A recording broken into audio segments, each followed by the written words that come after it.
Assalamualaikum warahmatullahi wabarakatuh. Berjumpa lagi dengan saya Zaizam Fleser. Semoga kita semua selalu diberikan kesehatan dan dilancarkan segala urusan kita di dunia ini dan diberikan kemudahan untuk menjalani kehidupan sehari-hari. Oke teman-teman, ini kita akan belajar lagi proses eksekusi Samsung A23 atau A235 dengan kasus itu terkunci di akun Google atau biasa disebut juga dengan FRP. Menggunakan metode ISP dengan bantuan box F64 Ultra ya teman-teman. Ini kita akan hidupkan terlebih dahulu handphone ini dan kita akan cek. Untuk metode ISP ini dilakukan langsung pada jalur hardware di motherboard untuk mengakses memori perangkat dan mengatasi proteksi akun Google setelah dilakukan reset pabrik. Kenapa harus memakai metode ini? Karena sistem keamanan atau AUT terbaru sekarang semakin ketat dan cukup menjengkelkan. Di sini kita akan mengakses langsung pada UFS-nya. Kebetulan seri ini sudah menggunakan UFS.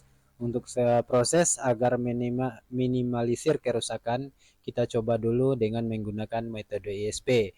Jika dengan metode ISP tidak connect, nantinya kita bisa congkel UFS-nya. Dan ini untuk ISP pinoutnya saya tampilkan, saya ambil dari Borneo Schematic atau bisa browsing di internet sebagai alternatif. Karena kalau kita perhatikan di sini, kita membutuhkan 5 pin ISP yaitu TX data 0, TX data 0P, RX, N, RXP serta ground ya teman-teman. Oke, ini kita buka terlebih dahulu pelindungnya karena di bagian ISP itu terletak di antara di tengah-tengah ya, di tengah-tengah UFS dan CPU. Dan ini saya sudah siapkan bahannya. Karena sebelumnya dengan adapter ISP dari F64 box yang bawaan itu susah connect ya teman-teman. Kebetulan di sini saya sudah beli yang baru di ini ISP V2-nya yang versi V2. Mudah-mudahan dengan ini tidak lagi susah connect ya teman-teman. Oke, ini kita akan perlihatkan kepada teman-teman dan kita akan klik terlebih dahulu jalur pada bagian yang ditandai di foto pojok samping atas ya teman-teman. Kita fokus dulu ke bagian yang 4 di tengah-tengah CPU yaitu TXP, TXN, RXP dan RXN. Sambil kita rapikan, kita fokus saja ya ke bagian-bagian pentingnya. Setelah kita crack nanti kita akan bersihkan dan kita kasih timah cair. Karena di sini tidak terlalu susah pembersihannya. Jadi kita langsung kasih timah cair seperti ini dan usahakan kalau menggunakan timah yang kering itu kasih flak ya teman-teman. Kebetulan timah cair di sini itu sudah ada flak dari timahnya, kita tidak perlu menambah timah ya. Akan lebih mudah, akan lebih baik dikasih timah. Oke, ini saya crack dan itu perhatikan 4 pin yang sudah kita kasih timah baru dan kita siapkan kawat ISP-nya. Untuk durasi prosesnya agak saya percepat ya teman-teman, mengingat menimbang waktu juga karena kelamaan ya. Jadi kalau teman-teman mau lihat drillnya silahkan di slow motion video ini. Oke, ini saya fokus dulu pengambilan ISP pada 4 pin ini, TXN, TXP, RXN, dan RXP. Ini kita pastikan dia menempel pada jalur ya teman-teman. Oke, ini kita potong sedikit, kemudian kita lakukan, jangan lupa timah kawat jempernya diklik sedikit ya, agar mudah menempel timah pada ujung kawat jempernya. Setelah menempel, lanjut kita pasangkan dan pastikan dia benar-benar pas. Mohon maaf untuk tampilan mikroskop tidak kelihatan karena terlalu fokus untuk mengerjakan ya teman-teman. Jadi intinya kita memastikan dia menempel pada ISP-nya ini. Nah, ini teman-teman perhatikan, ini lepas. Yang tadi kita pasang jadi lepas ya teman-teman. Nah, karena tidak ada ketinggian ya. Usahakan pada ISP-nya itu ada ketinggian seperti ini, itu mudah melekat.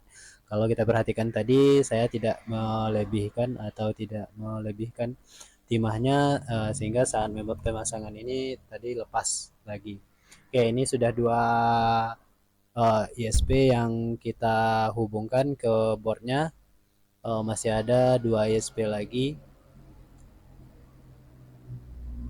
Untuk kasus seperti ini perlu hati-hati, hindari mengenai blok CPU atau MMC atau UFS-nya, karena dia berada di antara CPU dan UFS. Itu hati-hati saja untuk penyolderannya. Pastikan solder benar-benar panas ya teman-teman. Jangan kalau terlalu dingin soldernya itu susah. Di sini saya menggunakan solder T26D ya teman-teman. Saya setting angin di 350. Dan kalau seandainya teman-teman menggunakan solder biasa yang tidak ada settingan panasnya, itu usahakan dia benar-benar panas terlebih dahulu soldernya, baru dilakukan penyolderan agar tidak merusak jalur-jalur yang ada di sekitar pin out ISP ini ya teman-teman. Oke, ini saya siapkan lagi uh, kabel ISP ya. Ini kabel ISP dari F64 Bot yang terbaru lah, yang versi terbaru. Ini satu paketan dengan ISP V2. Ini saya kasih solatif tadinya. Setelah saya kasih solatif, dan saya akan kasih timah dulu di bagian ISP-nya ini. Ini nanti agar mudah melekat ya. Dan untuk pemasangan, pastikan melihat lagi letak ISP pin out-nya, dan perhatikan juga di kabel ISP-nya ini wajib itu TXN letaknya di TXN, TXP letaknya di TXP, RXN letaknya di RXN, dan RXP letaknya di RXP. Tidak boleh salah ya teman-teman, wajib sama. Dan ini saya pasangkan sesuai dengan apa yang tertera di ISP pin out yang saya tampilkan sebelumnya di awal ya teman-teman. Jadi usahakanlah jangan sampai salah letaknya ya teman-teman. Ini kebetulan saya sambil perhatikan di PC untuk sudah saya perhatikan juga tadinya, dan ini kurang lebih seperti ini, dan saya tidak memperlihatkan ke sini. Intinya dia sudah sesuai ya teman-teman. Jangan sampai salah atau jangan sampai terbalik ya. Dan ini sudah 4 pin, tinggal kita pasangkan groundnya. Di sini saya kasih ground di bagian ujung. Untuk ground yang bagian ujung, lalu saya manfaatkan seng di bawah CPU-nya ini ya teman-teman. Ini sudah. Lanjut, kita akan pasangkan ke handphonenya, dan kita akan coba apakah handphone ini terbaca UFS-nya nanti atau tidak. Dan ini juga proses pertama saya ya, eksekusi pertama untuk kasus menggunakan ISP ya, ISP versi 2 ini. Karena ISP versi 1 sebelumnya itu tidak pernah connect sama sekali, dan saya malas juga untuk merombak ISP-nya. Jadi saya biarkan saja, dan saya kemarin-kemarin itu lebih cenderung main congkel atau main kasar ya teman-teman. Oke, ini kita hubungkan. Ini lepas. Hati-hati jangan sampai jemperan itu putus ya teman-teman.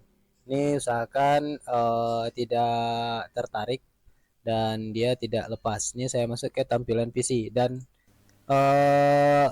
baterai pastikan dipasang, itu pengganti, dan baterai serta kabel data dipasang ya.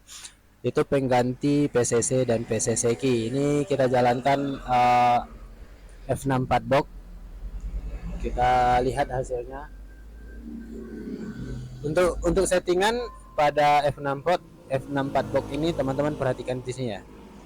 Saya set di bagian ini pilih yang paling bawah bisa, atau PWM G4 juga bisa. Ini settingan saya seperti ini. Coba saya identify terlebih dahulu. Itu HSG1 untuk gearnya, dan rednya A series ya teman-teman. Dan di sini pakai air clock, pakai tag on-nya auto 1 itu wajib. Kalau tag on tidak keluar itu wajib dimunculkan tag on-nya. Nah, ini sudah terbaca, partisinya sudah terbaca dan UFS-nya merah-merah ya di sini. Jadi UFS-nya sudah mulai loyo. Ya, dan saya tidak melakukan perbaikan pada WFS, jadi kita hanya lakukan bypass FRP saja ya teman-teman. Oke, ini sudah terbaca dan kita tunggu di sini handphone terlock FRP di sini. Oke, FRP lock aktif ya teman-teman. Itu yang merah paling bawah. Itu menandai FRP-nya masih aktif dan kita akan lakukan bypass FRP. Untuk bypass FRP kita masuk ke tab partition ya teman-teman. Oke, ini kita masuk, kita lihat terlebih dahulu ya. Kita lihat partitionnya sudah terbaca dan ini valid semua.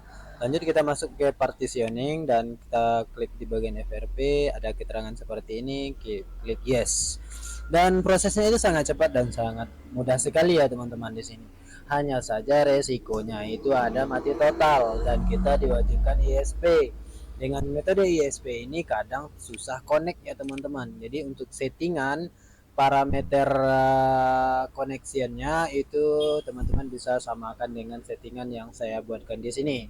Di sini setelah tadi FRP sukses, kita refresh ya teman-teman.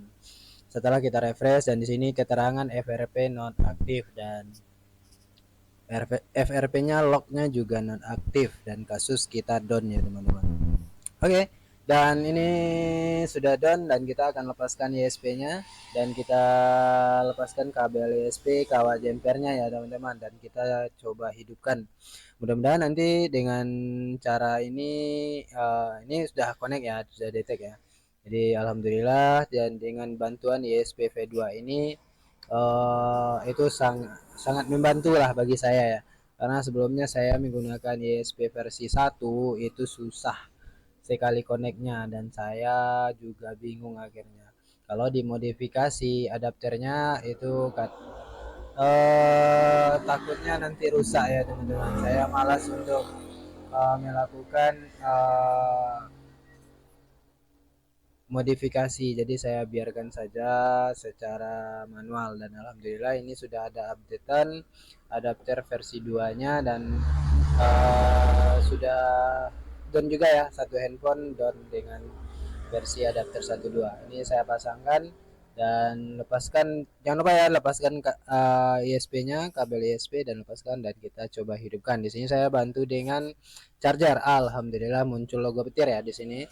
Dan kita lihat oke, baterainya ada 1% dan saya akan pasangkan. Jika sudah muncul logo baterai seperti ini, kita sudah bisa melakukan pemasangan pada kamera-kamera yang tadi kita lepaskan. Biasanya kalau sudah muncul logo petir seperti ini dan muncul logo pengisian daya, itu kasus kita sudah down dan ada beberapa kemungkinan ketika tidak bisa keluar logo petir, itu handphonenya mati ya teman-teman. Jadi alhamdulillah di sini sudah keluar logo petir dan kita coba hidupkan terlebih dahulu ya. Ini saya rakit terlebih dahulu part-part yang tadi saya lepaskan. Coba kita tekan power karena baterainya tadi hanya ada 1%, saya bantu dengan charger. Dan kita akan lakukan penyetingan hingga masuk menu. Mudah-mudahan oke. Tadi ada logo gembok di awal ya. Ada logo gembok dan di sini sudah tidak ada logo gembok. Coba kita lewati. Lanjut berikutnya lewati lagi dan ini klik lewati ya. Lewati berikutnya dan lainnya berikutnya dan tunggu proses settingan terakhir dan alhamdulillah ya di sini down. Ini sudah down handphone Nota ya teman-teman. Jadi itulah stepnya cara bypass FRP Samsung A23 menggunakan ISP adapter menggunakan box F64 box. Oke teman-teman, tidak ada maksud dalam menggurui, hanya saja berbagi ilmu, mudah-mudahan bermanfaat dan berguna juga untuk teman-teman pemula semuanya. Jangan lupa teman-teman support channel ini dengan cara like dan subscribe serta tinggalkan komentar yang bersifat mendukung. Dan saya sudahi dengan wabillahi taufiq wal hidayah. Wassalamualaikum warahmatullahi wabarakatuh.